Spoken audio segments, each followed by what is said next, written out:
Hi hello నమస్తే welcome to Srinivas me channel.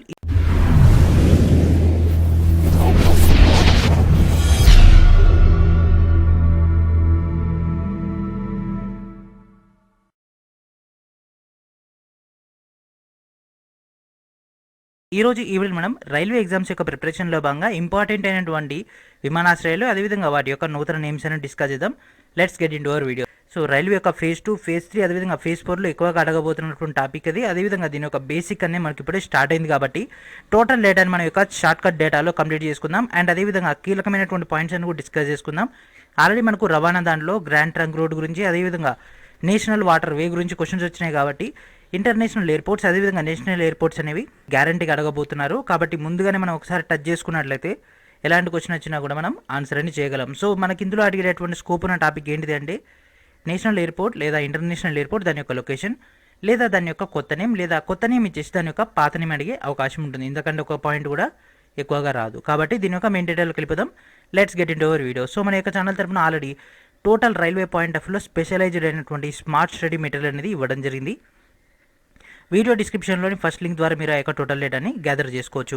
So first point కనుక discuss చేసుకున్నట్లయితే ఎగ్జామ్లో ఎక్కువ సార్లు వచ్చేటటువంటి లేదా ఎక్కువ సార్లు అడిగేటటువంటి డేటాని డిస్కస్ చేద్దాం. సో మనకి ఒక లోకప్రియ గోపీనాథ్ బార్డోలి ఇంటర్నేషనల్ ఎయిర్పోర్ట్ అనేది ఎక్కడ ఉంది. సో గతంలో అడిగినటువంటి క్వశ్చన్స్ ఫ్రెండ్స్ ఇవన్నీ కూడా ఫస్ట్ మనం గత క్వశ్చన్స్ డిస్కస్ చేసుకుందాం. ఆ తర్వాతనే ఇప్పుడు ఈ యొక్క డేటాలోకి వెళ్ళిపోతే మీకు కాన్సెప్ట్ అనేది ఇంట్రెస్టింగ్గా ఉంటుంది.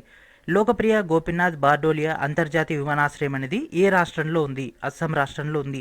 ఏ ఏరియాలో ఉంది? గౌహతి ఏరియాలో ఉంది. రాజీవ్ గాంధీ ఇంటర్నేషనల్ ఎయిర్పోర్ట్ అనేది ఎక్కడ ఉంది? రాజీవ్ గాంధీ అంతర్జాతీయ విమానాశ్రయం అనేది తెలంగాణలోని హైదరాబాద్లో ఉండడం జరిగింది. అండ్ అదేవిధంగా అత్యంత ఎక్కువగా రద్దీగా కలిగినటువంటి లేదా అత్యంత ఎక్కువ రద్దీ కలిగినటువంటి విమానాశ్రయం ఈ కింది వాటిలో ఏంటిది? ఇందిరాగాంధీ, రాజీవ్ గాంధీ, శ్రీనగర్ అండ్ అదేవిధంగా బెంగళూరు అంతర్జాతీయ విమానాశ్రయం. ఏంటి ఫ్రెండ్స్? ఇందిరాగాంధీ అంతర్జాతీయ విమానాశ్రయం. సో ఇది ఎక్కడ ఉంది ఫ్రెండ్స్? న్యూఢిల్లీలో ఉంది. సో ఢిల్లీ అంటే ఆల్ ఓవర్ ద ఇండియా నుంచి మనకు ట్రాఫిక్ అనేది ఎక్కువగా ఉంటుంది కాబట్టి ఇందిరాగాంధీ ఈ యొక్క ఇంటర్నేషనల్ ఎయిర్పోర్ట్ అనేది ఇంపార్టెంట్. అండ్ అదేవిధంగా పంజాబ్ పాయింట్ ఆఫ్ వ్యూలో కనుక తీసుకున్నట్లయితే ఇంపార్టెంట్ అయినటువంటి ఇంటర్నేషనల్ ఎయిర్పోర్ట్ వచ్చేసి Guru Ram Dasji international airport. Guru Ram Dasji international airport ఇది కూడా మనకైతే ఒకసారి క్వశ్చన్లో రావడం జరిగింది. అండ్ ఎక్కువ సార్లు మనకి ఒక క్వశ్చన్ అనేది రిపీట్ అయింది ఫ్రెండ్స్. వీర్ సావర్కర్ ఇంటర్నేషనల్ ఎయిర్పోర్ట్ అనేది ఈ కింది ఏ ప్రాంతంలో ఉంది లేదా ఈ కింది కేంద్రపాలిత ప్రాంతంలో ఉంది? పోర్ట్ బ్లేయర్, అండమాన్ నికోబార్ దీవులకు సంబంధించినటువంటి డేటా అండ్ అదేవిధంగా లక్షద్వీపులోని కవరత్తి అండ్ అదేవిధంగా మనకి ఒక చండీగఢ్ అట్లా మనకు కొన్ని ఆప్షన్స్ అయితే ఇవ్వడం జరిగింది. సో వీర్ సావర్కర్ ఇంటర్నేషనల్ ఎయిర్పోర్ట్ అనేది పోర్ట్ బ్లేయర్లో ఉంది. అండ్ అదేవిధంగా మనకి ఇక్కడ కొన్ని ఎక్స్పెక్టెడ్ క్వశ్చన్స్ అని డిస్కస్ చేద్దాం. సో మొట్టమొదటిసారిగా భారతీయుడు విమానాన్ని నడపడం జరిగింది. సో యొక్క భారతీయుని యొక్క నేమ్ ఏంటిది? మొట్టమొదటి ఇండియన్ ఫ్లైట్ నడిపినటువంటి పర్సన్ టాటా. సో జార్డీ టాటా 1931లో నడిపిండు. అండ్ అదేవిధంగా ప్రపంచంలోనే అత్యంత పెద్ద విమానాశ్రయం ఎక్కడ ఉంది? ప్రపంచంలోనే అతిపెద్ద విమానాశ్రయం అనేది సౌదీ అరేబియాలోని కింగ్ ఖలీద్ అంతర్జాతీయ విమానాశ్రయం. భారత్లో అత్యంత ఎత్తైనటువంటి విమానాశ్రయం ఎక్కడ ఉందంటే లేహ్లో ఉంది. అండ్ అదేవిధంగా ప్రపంచంలోకెల్లా ఎత్తైనటువంటి విమానాశ్రయం ఎక్కడ ఉంది అంటే టిబెట్లో ఉంది. టిబెట్లోని లాసా విమానాశ్రయం. అండ్ అదేవిధంగా గ్రీన్ఫీల్డ్ విమానాశ్రయాల గురించి కూడా అడిగే అవకాశం ఉంటుంది. సో మన యొక్క దేశంలో గ్రీన్ఫీల్డ్ విమానాశ్రయం కనుక తీసుకుంటే మన యొక్క Shamshabad airport, that means Rajiv Gandhi international airport. So రెండవ గ్రీన్ఫీల్డ్ ఎయిర్పోర్ట్ అని అడిగే అవకాశం అనేది చాలా ఎక్కువగా ఉంది. ఎందుకంటే మొదటిది మనందరికీ తెలిసిందే కాబట్టి రెండోది అడుగుతాడు. రెండోది మాత్రం గుర్తుపెట్టుకోండి ఫ్రెండ్స్, బెంగళూరులోని దేవన్హల్లిలో ఉంది. రెండవ గ్రీన్ఫీల్డ్ విమానాశ్రయం అనేది కింది ఎక్కడ ఉంది? రాజీవ్ గాంధీ, అదేవిధంగా దేవన్హల్లి అండ్ అదేవిధంగా రెండు ఆప్షన్స్ అనేవి ఇంకా మనకి అడిషనల్గా ఇస్తాడు. సో మనకి ఇక్కడ ఉన్నటువంటి పాయింట్స్ కనుక తీసుకుంటే దేవన్హల్లి అనేది సెకండ్ ప్లేస్లో ఉంది. సో రెండో గ్రీన్ఫీల్డ్ విమానాశ్రయం వచ్చేసి దేవన్హల్లిలో ఉండడం జరిగింది. సో ఇప్పుడు ఇంపార్టెంట్ అయినటువంటి విమానాశ్రయాలు వాటి యొక్క మారినటువంటి నేమ్స్ అని డిస్కస్ చేద్దాం. ఫస్ట్ వచ్చేసి స్వామి వివేకానంద విమానాశ్రయం. సో స్వామి వివేకానంద విమానాశ్రయం యొక్క పూర్వనామం ఏమిటి? ఏంటి ఫ్రెండ్స్? రాయ్పూర్. రాయ్పూర్ విమానాశ్రయం యొక్క నూతన నేమ్ వచ్చేసి స్వామి వివేకానంద విమానాశ్రయం. అహ్మదాబాద్ యొక్క విమానాశ్రయం యొక్క నూతన నేమ్ ఏంటిది? సర్దార్ వల్లభాయ్ పటేల్ అంతర్జాతీయ విమానాశ్రయం. ఇది మనకి ఎక్కువగా గుర్తుండే అవకాశం అనేది ఉంది. ఎందుకంటే ఈ యొక్క సర్దార్ సరోవర్ డ్యామ్ ఒడ్డునే మనకి ఒక స్టాచ్యూ ఆఫ్ యూనిటీని ఏర్పాటు చేయడం జరిగింది. That is belongs to Sardar Vallabhbhai Patel. కాబట్టి we can easily answer this one. మనకు ప్రాంతీయ నాలెడ్జ్ కనుక ఉన్నట్లయితే ఈజీగా ఇలాంటి క్వశ్చన్స్కి ఆన్సర్ చేయగలం. అండ్ అదేవిధంగా బీహార్లోని పాట్నా యొక్క విమానాశ్రయం యొక్క నూతన నేమ్ వచ్చేసి జయప్రకాష్ నారాయణ్ విమానాశ్రయం. అండ్ అదేవిధంగా ఈ యొక్క డేటా కూడా చాలా చాలా ఇంపార్టెంట్ ఫ్రెండ్స్. ఈ యొక్క పాయింట్ అనేది సో పునర్నిర్మాణం చేసిన తర్వాత విస్తరించినటువంటి పాత విమానాశ్రయం భవన టెర్మినల్ యొక్క నేమ్ వచ్చేసి ఎన్టీ రామారావు టెర్మినల్, అదేవిధంగా కొత్త టెర్మినల్ వచ్చేసి రాజీవ్ గాంధీ టెర్మినల్. ఈ కింది వాటిలో పాత విమానాశ్రయ టెర్మినల్ని ఏమని పిలుస్తారు? ఏంటి ఫ్రెండ్స్? ఎన్టీ రామారావు. కొత్తది వచ్చేసి రాజీవ్ గాంధీ టెర్మినల్. ఉదయపూర్ విమానాశ్రయం యొక్క కొత్త పేరుంది. సో ఉదయపూర్ యొక్క డేటా వచ్చేసి మహారాణా ప్రతాప్ సింగ్. సో అతని యొక్క పేరు మీదగానే మనకి ఒక ఉదయపూర్ విమానాశ్రయం యొక్క నేమ్ అయితే చేంజ్ చేయడం జరిగింది. అండ్ అదేవిధంగా భువనేశ్వర్. సో భువనేశ్వర్ విమానాశ్రయం యొక్క కొత్త పేరు వచ్చేసి బీజు పట్నాయక్ విమానాశ్రయం. సో ఈ యొక్క పేరుని ఎట్లా గుర్తుపెట్టుకోవచ్చు అంటే, భువనేశ్వర్ అనేది ఏ రాష్ట్రంలో ఉంది ఫ్రెండ్స్? ఒడిశాలో ఉంది. సో ఒడిశా యొక్క ముఖ్యమంత్రి ఎవరు? నవీన్ పట్నాయక్ కదా, కాబట్టి బీజు పట్నాయక్ అనే పేరు అనేది మనకు కొంత ఎక్స్పెక్టెడ్ అయితే చేయొచ్చు. అండ్ అదేవిధంగా ఈ యొక్క డేటా కూడా రిపీట్ అయినటువంటి క్వశ్చన్. గౌహతి విమానాశ్రయం కనుక తీసుకుంటే లోక్ప్రియ గోపీనాథ్ బార్డోలి విమానాశ్రయం. సో మన వీడియో స్టార్టింగ్లో డిస్కస్ చేసుకున్నాం కదా. So this is in Assam. And అదేవిధంగా రాంచీ కనుక తీసుకున్నట్లయితే రాంచీ విమానాశ్రయం. So Ranchi is in Jharkhand. So జార్ఖండ్లో ఉన్నటువంటి అతి ముఖ్యమైనటువంటి విమానాశ్రయం బిర్సా ముండా విమానాశ్రయం. అండ్ అదేవిధంగా ఇండోర్ అంటే మధ్యప్రదేశ్. సో మధ్యప్రదేశ్ రిలేటెడ్ అయినటువంటి డేటా అహల్యాబాయ్ విమానాశ్రయం. And next port Blair. So ఓకేనా ఫ్రెండ్స్, పోర్ట్ బ్లేయర్ యొక్క విమానాశ్రయం కొత్త పేరు వచ్చేసి వీర్ సావర్కర్. ఇది కూడా చాలా ఇంపార్టెంట్, గతంలో కూడా రావడం జరిగింది. అండ్ అదేవిధంగా భోపాల్. సో మధ్యప్రదేశ్లో ఉన్నటువంటి మరొక ఎయిర్పోర్ట్ భోపాల్ ఎయిర్పోర్ట్. దీని యొక్క పేరు వచ్చేసి రాజా భోజ్ విమానాశ్రయం. అండ్ అదేవిధంగా గ్వాలియర్. ఓకేనా, గ్వాలియర్ సివిల్ ఎయిర్ టెర్మినల్ కనుక తీసుకుంటే రాజమాత విజయరాజే సింధియా టెర్మినల్. అండ్ అదేవిధంగా న్యూ గ్రీన్ఫీల్డ్. ఓకేనా, న్యూ గ్రీన్ఫీల్డ్ విమానాశ్రయం కనుక తీసుకుంటే రాజీవ్ గాంధీ అంతర్జాతీయ విమానాశ్రయం. ఇది అందరికీ తెలిసిందే. సో ఫేమస్ పర్సన్స్ మనకి ఇక్కడ రాజీవ్ గాంధీ, ఇందిరాగాంధీ, వీర్ సావర్కర్, అదేవిధంగా అంబేద్కర్, లాల్ బహదూర్ శాస్త్రి, ఇట్లా మనకు ఆప్షన్స్ ఇస్తాడు. వీటి గురించి మనల్ని అయితే అడుగుతాడు. అండ్ అదేవిధంగా నాగ్పూర్ కనుక తీసుకున్నట్లయితే చాలా ఇంపార్టెంట్ అయినటువంటి పర్సన్, భారత రాజ్యాంగానికి సంబంధించినటువంటి డేటా, అదేవిధంగా ఐఎన్సీ సమావేశాలకి, అదేవిధంగా ఇండియన్ హిస్టరీలో కూడా కీలకమైనటువంటి person doctor B R Ambedkar Nagpur విమానాశ్రయం. అండ్ అదేవిధంగా లేహ్ విమానాశ్రయం కనుక తీసుకుంటే కుషోక్ బాకుల రింపోచే విమానాశ్రయం. మిగిలినవన్నీ కూడా మనం ఏదో ఒకటి ఎక్స్పెక్ట్ చేయొచ్చు. అట్లీస్ట్ ఆ యొక్క టోటల్ డేటాని మనం అబ్జర్వ్ చేసుకున్నట్లయితే కొన్ని క్లూస్ దొరికితే దాన్ని బట్టి ఆన్సర్ చేయొచ్చు. కానీ ఈ యొక్క పేరు అనేది మనకు చాలా రేర్గా ఉంటుంది కాబట్టి ఈ యొక్క నేమ్ని గుర్తుపెట్టుకోండి, లేదా బైహార్ట్ చేయండి, బట్టి పట్టండి. కుషోక్ బాకుల రింపోచే విమానాశ్రయం లేహ్లో ఉంది. సో భారతదేశంలో అత్యంత ఎత్తైనటువంటి విమానాశ్రయం లేహ్ విమానాశ్రయం. అండ్ అదేవిధంగా వారణాసి. ఓకేనా, కాశీ, ఉత్తరప్రదేశ్లో ఉన్నటువంటి కాశీ విమానాశ్రయం యొక్క పేరు వచ్చేసి లాల్ బహదూర్ శాస్త్రి విమానాశ్రయం లేదా వారణాసి అంటాం. అండ్ అదేవిధంగా లక్నో కనుక తీసుకుంటే చౌదరి చరణ్ సింగ్. చాలా ఇంపార్టెంట్ చరణ్ సింగ్ ప్రభుత్వం గురించి, అదేవిధంగా దాని యొక్క రిలేటెడ్ టోటల్ డేటా కూడా మీకు ఐడియా రావాల్సి ఉంటుంది. లక్నో ఏ రాష్ట్రంలో ఉంది, దాని యొక్క రిలేటెడ్ అయినటువంటి టోటల్ డేటా కూడా చెక్ చేసుకోండి. ఇవే కాకుండా మనకు మిగిలినటువంటి కొన్ని నేషనల్ ఎయిర్పోర్ట్స్. ఓకేనా ఫ్రెండ్స్, మీకోసం నేను మీకు సపరేట్గా నేషనల్ ఎయిర్పోర్ట్స్, ఇప్పటివరకు చెప్పిందంతా కూడా ఇంటర్నేషనల్ అండ్ ఫేమస్ ఎయిర్పోర్ట్స్. కానీ ఎగ్జామ్లో కేవలం వీటిని మాత్రం అడుగుతారనేటువంటి గ్యారంటీ లేదు. కాబట్టి ప్రతి నేషనల్ ఎయిర్పోర్ట్ కూడా మీకు ఇక్కడ డిస్ప్లే అయితే చేయడం జరుగుతుంది. మన యొక్క యాస్పిరెంట్స్ కోసం, జెన్యున్గా రైల్వే జాబ్ కోసం ఎదురు చూస్తున్నటువంటి ప్రతి క్యాండిడేట్ కూడా మన యొక్క ఛానల్ అనేది 100% డేటాని అందిస్తుంది. సో దాంట్లో భాగంగా మీకు ప్రతి నేషనల్ ఎయిర్పోర్ట్ కూడా మీకు ఇక్కడ అందుబాటులో ఉంటుంది.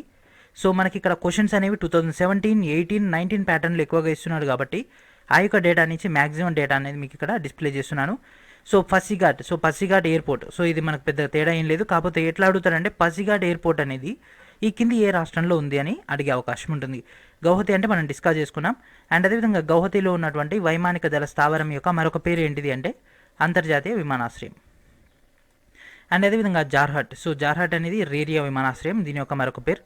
సిల్చార్. సో సిల్చార్ కూడా ఇంపార్టెంటే. వైమానిక దళాలు కొన్ని ఉన్నాయి ఫ్రెండ్స్, అవి మాత్రం ఇంపార్టెంట్. సో ఇదొకటి నౌకాదళం. సో మిలిటరీ బేస్ పైన ఇక్కడ మనకు కొన్ని ఉపయోగపడుతుంటాయి అన్నమాట. సో వాటిని విమానాశ్రయాలుగా plus at the same time ఈ యొక్క విమానాశ్రయాలని మిలిటరీ పర్పస్ కూడా మనం అయితే ఉపయోగించుకుంటుంటాం కొన్ని సిచ్యువేషన్స్కి. కాబట్టి ఆ యొక్క రెండింటి యొక్క కాంబినేషన్ ఏదైతే ఉన్నాయో వాటి గురించి అడిగే అవకాశం ఉంటుంది. సో ఇందిరాగాంధీ ఇంపార్టెంట్, రాజీవ్ గాంధీ తెలుసు. అండ్ అదేవిధంగా ఈ కింది వాటిలో కాంగ్రా లేదా ధర్మశాల విమానాశ్రయం, దాన్ని మనం గగ్గాల్ విమానాశ్రయం అని కూడా అంటాం.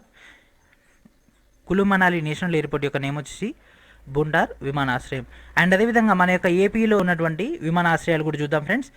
శ్రీ సత్యసాయి విమానాశ్రయం అనేది ఈ కింది ఏ ఏరియాలో ఉంది? పుట్టపర్తి, తిరుపతి, విశాఖపట్నం, అదేవిధంగా మనకి ఒక రాజమండ్రి అట్లా ఏదైనా ఆప్షన్ ఇచ్చింది అనుకోండి, మన యొక్క ఏపీ అండ్ తెలంగాణ క్యాండిడేట్స్ కళ్ళు మూసుకొని దీనికి ఆన్సర్ చేస్తారు. కానీ అస్సాంలో, బీహార్ వాళ్ళు, హర్యానా వాళ్ళు, మధ్యప్రదేశ్ వాళ్ళందరూ కూడా మిస్టేక్ చేస్తారు. కాబట్టి ఇలాంటి క్వశ్చన్స్ అడిగే అవకాశం ఉంటుంది. Paper is a national wide కాబట్టి నేషనల్ వైడ్ అడుగుతున్నాడు కాబట్టి మనకు వాళ్ళ పేర్లు ఎట్లయితే కన్ఫ్యూజింగ్ ఉంటాయో వాళ్ళకు కూడా మన పేర్లు అనేవి అంతే కన్ఫ్యూజింగ్ ఉంటాయి. కాబట్టి మాకు అట్లీస్ట్ మన యొక్క డేటా మనకు తెలిసిన క్వశ్చన్లో కరెక్ట్ ఆప్షన్ చూస్ చేసుకునే పర్సంటేజ్ అనేది ఇంక్రీజ్ అయ్యే అవకాశం ఉంటుంది. సో పుట్టపర్తిలో అయితే శ్రీ సత్యసాయి విమానాశ్రయం ఉంది. రేణిగుంట విమానాశ్రయం అనేది ఎక్కడ ఉంది? సో రేణిగుంట విమానాశ్రయం అనేది తిరుపతిలో ఉంది. మన యొక్క ఏపీ అండ్ తెలంగాణ వాళ్ళందరూ తెలుసు.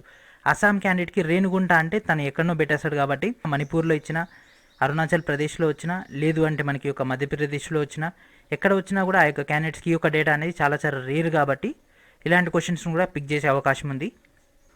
అండ్ అదేవిధంగా కోయంబత్తూరు ఒకటి ఇంపార్టెంట్, చెన్నై ఒకటి ఇంపార్టెంట్ ఫ్రెండ్స్. ఓకేనా, కోయంబత్తూరు చెన్నై ఒకటి. సో కోయంబత్తూరు కనుక తీసుకుంటే పిల్లమేడు అంటారు.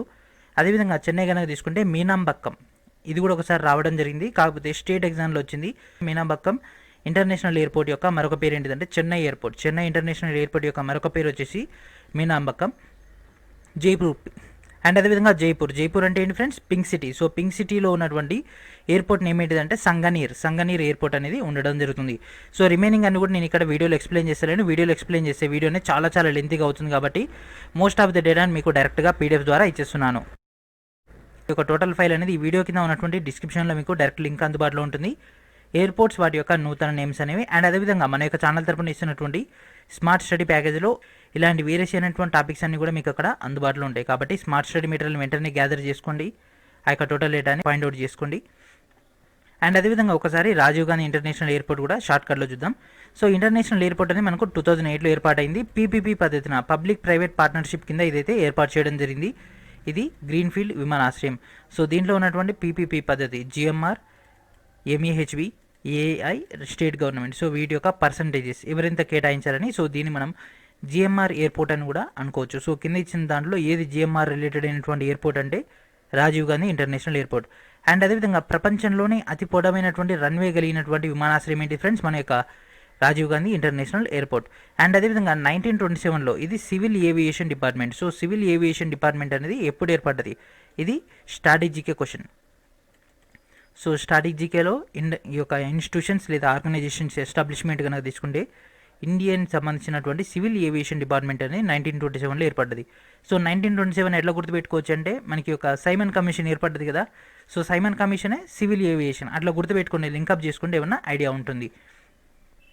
సో ఖచ్చితంగా ఈ యొక్క ఫస్ట్ ఇచ్చినటువంటి ఈ యొక్క టేబుల్లో, అదేవిధంగా నేను గతంలో ఈ యొక్క వీడియో స్టార్టింగ్లో చెప్పినటువంటి కీ పాయింట్స్ మాత్రం ఖచ్చితంగా చూసుకోండి. గ్యారంటీ వాటి నుంచి వస్తుంది. ఒకవేళ వాటి నుంచి కనుక బిట్టుపడకుండా మాత్రం ఇక్కడ ఇచ్చినటువంటి ఈ యొక్క డేటాని, ఇక్కడ ఇచ్చినటువంటి ఈ యొక్క డేటా నుంచి కూడా వస్తుంది. అండ్ అదేవిధంగా మనకు కెంపెగౌడ ఇంటర్నేషనల్ ఎయిర్పోర్ట్ అనేది ఏ స్టేట్లో ఉందని కూడా ఒకసారి అయితే అడిగిండు, కాబట్టి అదొకటి మీకు ప్రాక్టీస్ కిందకి ఇస్తున్నాను. దయచేసి దాన్ని కూడా మీరైతే సాల్వ్ చేస్తారని అనుకుంటున్నాను. కెంపెగౌడ ఇంటర్నేషనల్ ఎయిర్పోర్ట్ అనేది ఈ కింద ఏ రాష్ట్రంలో ఉంది? Please solve this one. I hope you understand the total data. And అదేవిధంగా నెక్స్ట్ వీడియోలో మనం జల రవాణా కానీ లేకపోతే జనాభా గురించి కానీ కీలకమైనటువంటి షార్ట్ కట్స్ తోటైతే మీకు ముందుకైతే వస్తాను. సో ఇది ఫ్రెండ్స్ ఈరోజు వీడియో. నెక్స్ట్ వీడియో మనకు డేటాతో కలుద్దాం. అండ్ ప్రతి ఒక్కరు కూడా వీడియోని లైక్ చేయండి, ఛానల్ సబ్స్క్రైబ్ చేయండి. అండ్ అదేవిధంగా అథెంటిక్ క్వశ్చన్స్ కోసం, అదేవిధంగా వాల్యుబుల్ అయినటువంటి డేటా కోసం మన యొక్క ఛానల్ని ఫాలో అవుతుండండి. మీ యొక్క ఫ్రెండ్స్ అండ్ ఫ్యామిలీ మెంబర్స్ అందరూ కూడా వీడియోని షేర్ చేయండి. So thank for watching.